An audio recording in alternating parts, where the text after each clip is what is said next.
Kalau kalian pengen nikahan di Bali tapi kejauhan, tempat ini bisa jadi alternatifnya guys. Karena ya Allah, tempat ini tuh sebagus itu sih. Dia itu core catch fee, jadi kalau misalnya lo ngebawa makanan dari luar itu semurah itu. Kemarin itu gue cuma kena per 50 porsi cuma 100.000 plus. Hai guys, balik lagi sama gue Dea. Jadi hari ini gue bakal melanjutkan wedding guide gue. Dan topik hari ini adalah venue and food. Gue bakal ngasih kalian list venue yang cantik-cantik banget dan pastinya nggak menguras kantong itu.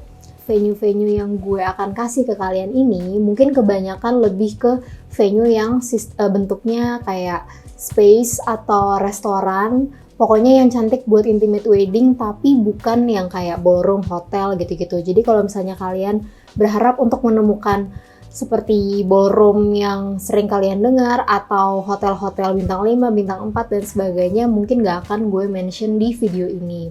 Venue-venue yang bakal gue sampaikan ke kalian ini banyak venue yang baru keluar, jadi mungkin kalian beberapa belum tahu.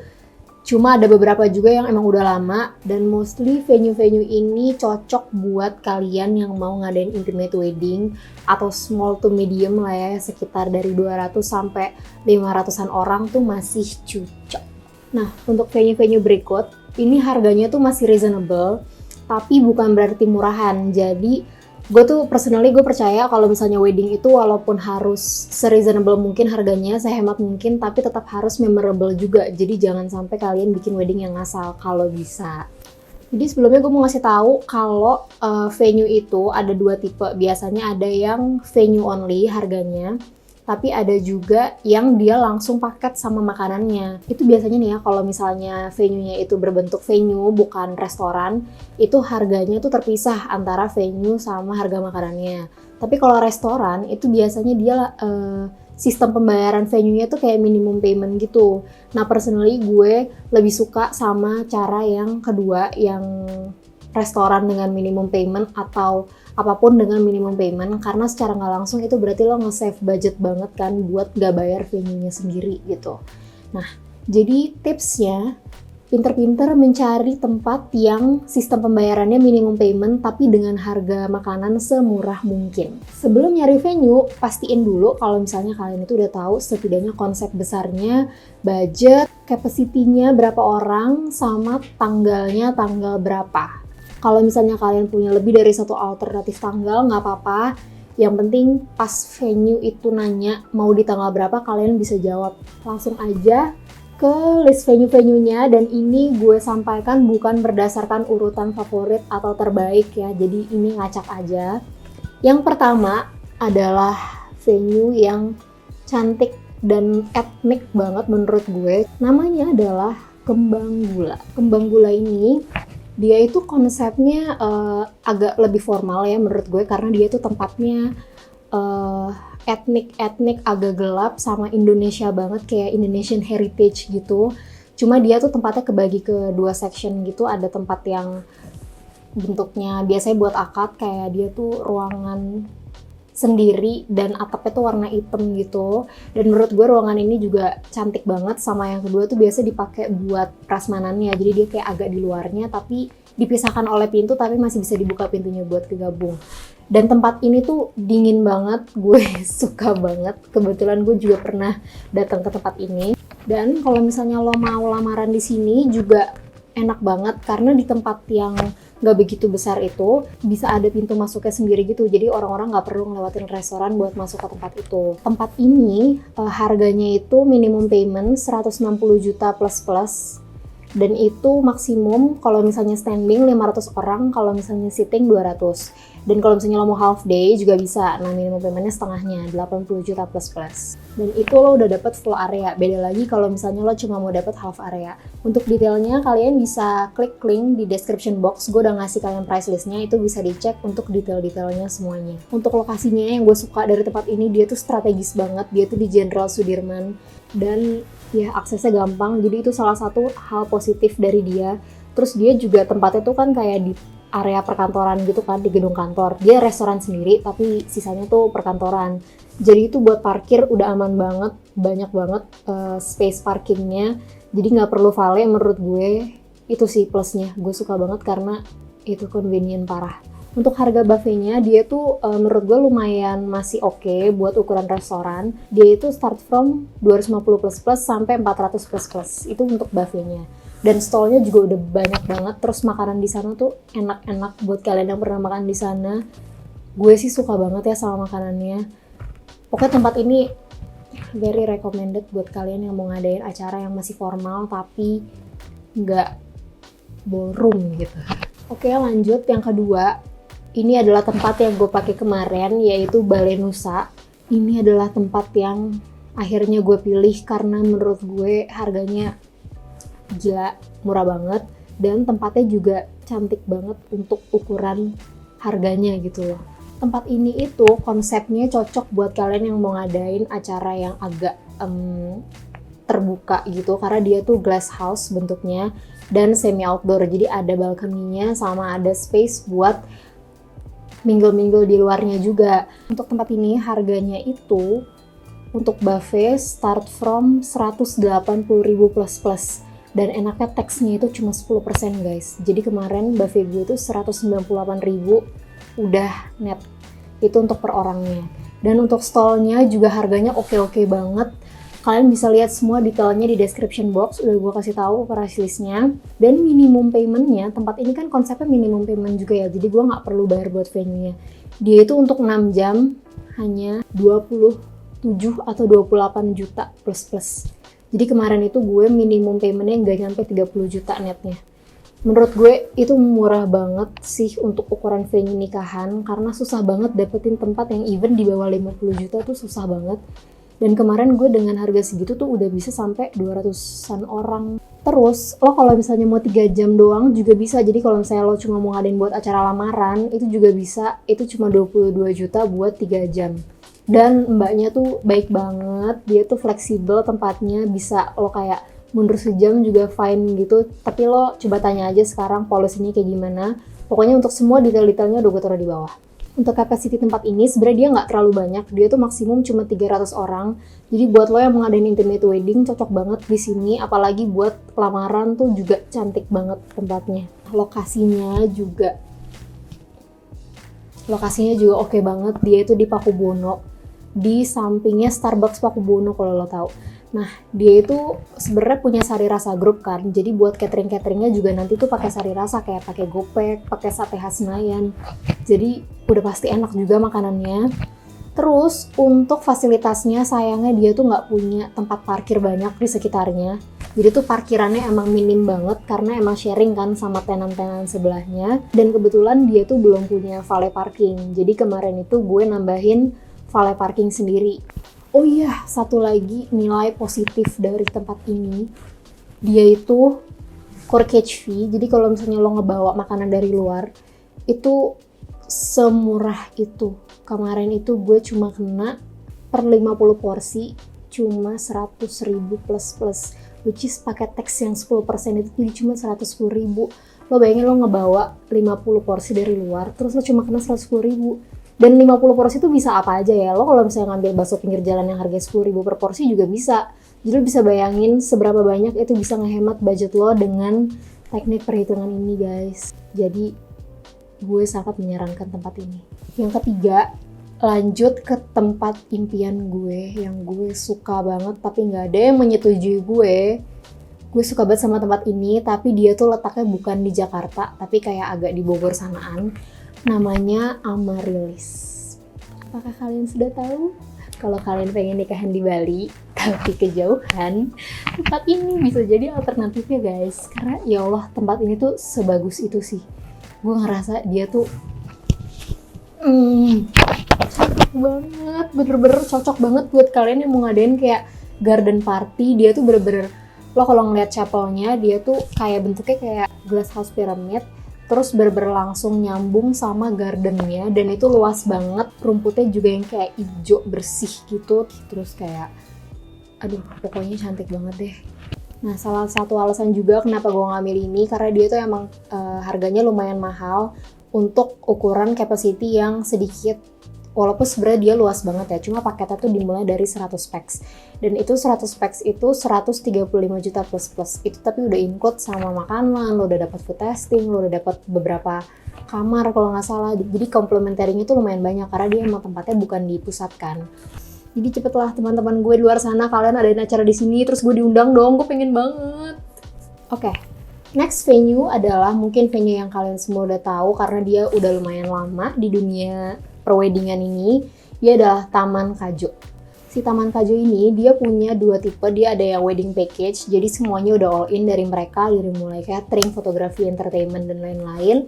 Ada juga kalau misalnya kalian cuma mau ngambil venue-nya aja juga boleh, tapi pasti ada package-nya buat vendor-vendor yang bukan rekanan mereka. Nah, untuk venue package mereka tuh 42 juta buat 8 jam kalau nggak salah. Dan untuk wedding package-nya itu dia 195 juta buat 100 orang. Tapi itu tadi udah include entertainment, dekorasi, dan lain-lain. Untuk capacity tempat ini sendiri, dia itu maksimum 500 standing sama 250 kalau sitting. Nah, personally gue pernah kesana kebetulan, dan tempatnya itu pertama kali lo masuk, dia tuh kayak ada semi glass house, kayak agak kayu-kayu gitu. Biasanya tuh dia buat akad, tapi nggak terlalu gede. Jadi kayak emang cocoknya cuma buat akad atau entrance aja gitu. Nah, terus kalau misalnya lo keluar lagi, itu baru ketemu sama gardennya, dan itu yang emang cukup luas. Nah, jadi orang-orang yang mau ngadain garden party itu cocok banget di sini. Tempat ini dia sebenarnya parkirnya nggak terlalu luas sih, dia cuma dikit gitu. Tapi setahu gue dia tuh punya lahan parkir dia ada tempat parkir rekanan gitu kayaknya. Terus dia punya valet juga gitu, jadi kayaknya bisa dibantuin. Tapi untuk aturan-aturannya gue juga nggak begitu ingat semuanya, tapi udah gue taruh di description box bawah, kalian bisa langsung klik linknya. Nah, terus yang kelima, ada suatu tempat baru, dia baru launching di 2019 kalau nggak salah, dan dia tuh juga cantik banget tempatnya, cuma sayangnya dia tuh agak jauh, dia di Andara, namanya Manor. Dia ini tempatnya lagi-lagi cocok banget juga buat garden party, karena dia itu banyak banget juga ijo-ijonya. Tapi dia itu tempatnya bentuknya kayak mansion gitu, jadi kayak rumah sebenarnya. Terus dia itu rumahnya itu pertamanya kayak hall kosong, terus itu bisa buat akad atau biasanya kalau nyambut resepsi itu di situ. Terus ntar minggal-minggalnya baru keluar ke arah gardennya. Nah, ini juga tempatnya sebenarnya bagus banget, dan untuk ukuran harganya menurut gue nggak terlalu mahal. Mungkin efek dia karena baru launching juga ya. Cuma sayangnya aksesnya tuh agak susah karena seingat gue pernah kesana juga kebetulan, dan dia tuh agak masuk ke gang-gang gitu. Terus untuk pintu masuknya tuh terlalu sempit buat 2 mobil, tapi kegedean juga buat 1 mobil. Jadi kayaknya untuk flow-nya agak ribet gitu sih. Cuma ya gue nggak tahu sih, mungkin sekarang udah diperbaiki karena terakhir gue kesana katanya mau ada beberapa renovasi gitu. Untuk tempat parkirnya dia sebenarnya di tempat itu dikit, cuma dia tuh punya lahan gitu di sebelahnya. Terakhir sih lahannya cuma muat kayak 50 mobilan gitu kalau nggak salah, cuma dia mau expand lagi katanya. Gue nggak tahu sih sekarang udah expand atau belum. Nah, untuk tempat ini dia tuh sebenarnya gede banget. Menurut gue 1000 orang juga muat. Cuma memang section tempatnya tuh agak terpisah-pisah gitu. Jadi bangunannya nyambung sama garden belakang yang nggak begitu gede. Tapi di depan bangunan itu ada garden lagi gitu sendiri. Jadi gue belum tahu sih kalau misalnya buat nikahan flow-nya tuh yang bagus kayak gimana biar semua tempatnya tuh bisa ke-utilize. Cuma yang jelas tempat ini tuh bisa muat banyak, bisa muat dikit juga gitu loh. Jadi lo bisa milih semua area, lo bisa milih beberapa section aja. Buat harganya dia itu ada yang venue only, which is venue only itu dia all area 65 juta net kalau nggak salah. Tapi itu harga 2019 sih, gue nggak tahu kalau sekarang. Terus buat wedding package-nya dia juga ada beberapa vendor rekanan, dan vendor-vendornya juga oke-oke kok. Itu buat 500 orang start from 250 juta. Ada yang 300-an juga kalau nggak salah. Menurut gue oke sih, maksudnya untuk ukuran tempat yang secantik itu, cuma ya tadi minusnya di aksesnya aja sih. Dan jauh juga, dia di Andara. Ada lagi tempat yang baru buat yang ke-6, nama tempat ini adalah Wales Forest. Jadi buat kalian yang tahu Will's Kitchen, dia itu kan emang suka jadi tempat buat wedding venue kan. Dia baru ngeluarin tempat baru namanya Wales Forest, letaknya kalau nggak salah di daerah-daerah Cilandak situ. Dan ini tempatnya bagus banget karena sesuai dengan namanya, dia tuh pemandangannya forest gitu. Jadi kalau misalnya lo ke bagian outdoornya, dia tuh kayak ada deck kayu, terus gabung sama swimming pool. Terus pemandangannya tuh emang kayak hutan-hutan gitu, jadi bagus banget sih. Untuk tempat ini dia juga konsepnya minimum spending. Setahu gue tuh untuk satu lantai dia tuh 80 juta plus. Tapi sejujurnya gue tuh nggak tahu detailnya sih. Jadi gue nggak pernah ke tempat ini. Gue cuma pernah nanya-nanya buat sebagian areanya aja. Tapi tempat ini juga cantik banget. Pokoknya kalian bisa lihat langsung di description box untuk detailsnya. Untuk capacity-nya kayaknya buat satu area tuh kalau misalnya standing bisa sampai 800 orang. Jadi lumayan gede dia, nggak yang intimate banget memang, tapi lo kan seperti yang gue bilang tadi, lo bisa milih beberapa section aja, jadi nggak perlu ngambil satu area.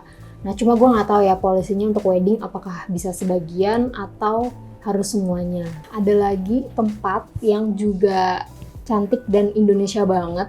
Kalau misalnya kalian mau ngadain adat yang kayak agak Jawa-Jawa gitu, cocok banget di tempat ini, namanya Bumi Apsari. Dia itu kalau nggak salah letaknya di Ampera situ ya, kalau nggak salah sih di situ, daerah-daerah sana. Dan beda dengan venue-venue lainnya, dia itu bener-bener venue doang, jadi dia nggak punya paket-paket sama wedding gitu setahu gue. Untuk kapasitinya emang nggak segede itu, dia tuh cuma 300 orangan, cuma dia itu harganya lumayan murah buat ukuran venue. Untuk harganya dia tuh ada mulai dari 10 juta sampai 30, itu per 2019. Dan itu perbedaannya cuma di pemakaian areanya aja gitu. Jadi mungkin untuk detailnya lagi-lagi ada di description box. Nah, terus ada lagi tempat yang sebuah restoran namanya Suasana. Mungkin kalau kalian udah pernah dengar. Suasana ini juga dia itu cantik tempatnya, tapi lebih cocok buat yang kayak apa ya? Auranya tuh lebih kayak tanaman-tanaman dan kehijauan gitu loh, tapi indoor. Dia itu harga minimum paymentnya 178 juta untuk maksimum standing 500 orang. Jadi ya kalau misalnya mau ngadain acara yang gak terlalu kaku tapi masih nyaman buat orang tua, karena kan semuanya indoor ya, terus kayak dingin juga tempatnya, jadi bisa langsung cek ke Suasana restoran. Ada juga tempat yang bagus namanya Imperium. Si Imperium ini dia itu ada venue dan wedding package juga. Nah untuk venue-nya dia tuh ada 3, jadi dia tuh kebagi ke 3 tempat yang berbeda. Biasanya tuh emang disewanya tuh terpisah. Yang pertama tuh terrarium, dia tuh konsepnya kayak semi outdoor, jadi kayak ada atapnya tapi terbuka. Terus dia tuh sistem bentuknya tuh kayak agak memanjang gitu. Itu yang paling kecil venue-nya, capacity-nya tuh cuma 150 orang. Dan untuk harga sewanya itu untuk si terrarium start from 79 juta untuk 150 orang tadi ya kapasitinya. Nah yang kedua, dia ada tempat juga indoor, dia tuh kayak restoran gitu sih bentuknya, tapi kayak kaca-kacanya tuh full full window gitu, jadi semi glass house gitu lah ya. Dia itu kapasitinya untuk 400 orang dan untuk harga venue only-nya itu start from 99 juta. Nah ada juga tempat terakhir, dia tuh tempatnya kayak rooftop gitu bentuknya dan grass ground gitu. Dia tuh buat 800 orang kalau nggak salah kapasitinya, dan lumayan gede juga tempatnya. Untuk harganya itu 99 juta. Mungkin kalau misalnya buat harganya menurut gue dia nggak semurah itu juga, tapi ini bisa jadi alternatif aja buat kalian yang lagi mencari-cari dan mungkin masuk sama budget kalian. Tapi kebetulan sama gue sih enggak ya, kayak agak kemahalan menurut gue buat tempat doang segitu. Dan dia itu tipenya kayak ngebagi ke low dan high season gitu. Kalau nggak salah low seasonnya tuh Januari sampai Agustus dan sisanya high season gitu. Dan yang venue terakhir yang bisa gue sarankan adalah namanya venue Amana. Amana ini dia tuh rumah gitu, rumah baru kayaknya yang khusus dibuat buat acara wedding kayak gini. Nah, kalian bisa lihat sendiri konsepnya emang kayak rumah banget, tapi letak rumah itu di atas gitu, jadi buat entrance orang-orang tuh kayak lumayan bagus sih.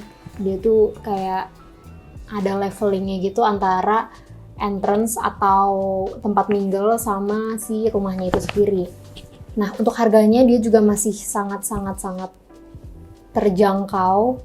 Dia itu untuk udah dapet venue, makanan, dekorasi, fotografi dan entertainment juga. Untuk 400 orang itu cuma 121 juta rupiah. Jadi emang tempatnya masih murah banget karena dia juga baru launching di 2019. Lokasinya itu dia daerah-daerah Jagakarsa sana. Tapi personally gue belum pernah ke sana, jadi gue nggak tahu aksesnya kayak gimana. Jadi untuk venue-venue tadi, itu kan kebanyakan emang gue mentionnya yang lebih ke arah udah include sama cateringnya ya, tapi ada juga yang terpisah. Nah, buat venue-venue yang mungkin core catch fee-nya masih oke, oh ya buat yang belum tahu core catch fee itu adalah charge kalau misalnya lo ngebawa makanan dari luar. Biasanya itu bisa 10% dari harga makanannya, bisa berbentuk nominal juga, jadi tergantung kebijakan masing-masing venue. Nah, kalau misalnya lo emang nemuin venue yang kira-kira memungkinkan untuk bawa makanan dari luar, gue sangat menyarankan buat ngebawa makanan yang emang nggak semahal itu dari luar, jadi bisa nge-save budget lo juga. Nah, kemarin itu gue sempet nemuin beberapa dessert lucu buat lo bawa ke acara nikahan lo juga. Itu ada kayak sour sally, ada hongtang, ada es krim Let's Go Gelato, jadi tuh banyak banget dessert yang lo suka lihat di mall itu bisa dibawa ternyata buat acara-acara nikahan. Dan menurut gue menyenangkan sih bisa ngeliat makanan-makanan familiar dan kesukaan lo juga di acara nikahan lo sendiri. Jadi nggak melulu makanan di nikahan itu cuma bisa catering atau buffet-buffet aja. Buat food jangan lupa kalian harus memperhitungkan jumlah makanannya sedemikian rupa. Menurut gue buat makanan itu harus cukup, jangan sampai kekurangan.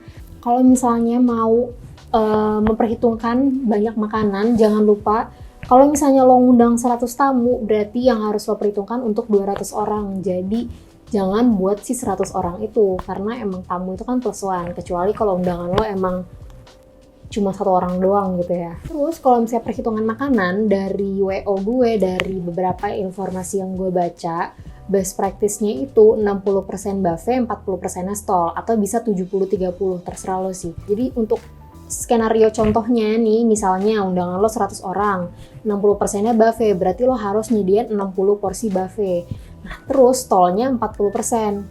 Jadi lo harus nyediain 40 porsi stall, tapi bikin beberapa stall, kayak misalnya 3, 4, atau 5 gitu. Jadi 60 porsi buffet sama 40 porsi stall kali 4. Jadi stallnya totalnya ada 120 porsi. Begitu. Jadi jangan sampai orang kekurangan sama makanan di nikahan kalian, karena menurut gue nggak etis juga. Lo udah ngundang tapi lo nggak ngasih mereka makan. Jadi sebisa mungkin cari harga makanan yang masih oke, dan kalau emang seburuk-buruknya perlu nambah, kalian masih bisa afford itu gitu. Sekian untuk masalah makanan. Terakhir gue pengen menjelaskan gimana, apa aja pertimbangan-pertimbangan yang perlu kalian pikirin untuk memilih venue dan catering tadi. Mostly utama untuk venue sih. Yang pertama, pastiin dulu konsepnya sesuai dengan konsep kalian. Yang kedua, budgetnya harus sesuai dengan budget kalian. Jangan berlebihan, jangan melebihi kapasitas.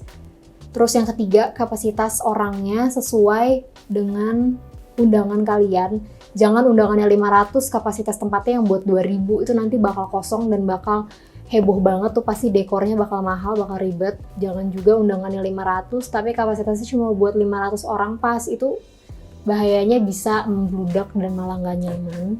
Terus yang keempat, lokasinya. Pilih lokasi yang emang strategis, enak buat semua undangan-undangan kalian, dan bener-bener aksesnya tuh memudahkan lah, nggak menyulitkan. Yang terakhir, fasilitasnya. Ini mungkin kalian sendiri yang bisa menentukan apa yang penting, apa yang enggak. Kayak misalnya toiletnya ada berapa, ruang make up-nya, gratis kamar atau enggak, terus ada musolanya apa enggak, ada lahan parkirnya seluas apa, atau mungkin kalau nggak ada lahan parkirnya, valenya ada atau enggak, dan lain-lainnya. Terus yang terakhir, jangan lupa segera booking kalau lo udah tahu apa yang lo mau, jangan menunggu-nunggu, segera DP karena venue itu cepet banget hilangnya. Saran dari gue buat gimana caranya lo nentuin venue yang terbaik buat lo, ini hanya approach dari gue, caranya lumayan fair buat semua orang. Nah, jadi ini kemarin gak gue lakuin, tapi bisa kalian lakukan dengan cara misalnya kalian udah punya 2 venue pilihan kalian, terus kalian punya 5 skor penilaian, misalnya yang tadi kayak konsepnya, budgetnya sesuai apa enggak, dan lain-lain tadinya. Terus kalian bikin penilaian itu dari 1 sampai 5, kayak misalnya 1 itu buruk banget, 5 itu sangat sesuai gitu misalnya. Nah terus kalian kasih aja ke keluarga kalian dan keluarga pasangan. Suruh tuh masing-masing ngisi dari venue A, penilaian untuk beberapa kategorinya gimana, buat venue B juga kayak gimana gitu kan. Terus kalian jumlahin semua jumlahnya, angkanya untuk masing-masing venue, terus kalian lihat deh nilai tertingginya berapa, dan dari situ bisa kelihatan kan venue mana yang kalian harus pilih, karena kadang yang kalian suka banget itu belum tentu venue yang terbaik gitu. Jadi emang kadang venue kan melelahkan ya milihnya, banyak banget opini-opini, jadi penting banget buat menentukan ini by numbers biar semua orang tuh kayak diem gitu, nggak beropini masing-masing, karena kadang opini tuh pusing gitu. Sekian video hari ini, cukup untuk pembahasan venue dan foodnya. Gue jadi kayak pengen nikah lagi gitu. Oke guys, thank you for watching. Kalau kalian punya pertanyaan atau mungkin punya ide-ide venue yang bagus lainnya, yang pasti banyak banget yang belum gue mention di video ini, kalian bisa langsung komen aja di bawah. Oke guys, thank you for watching, bye-bye!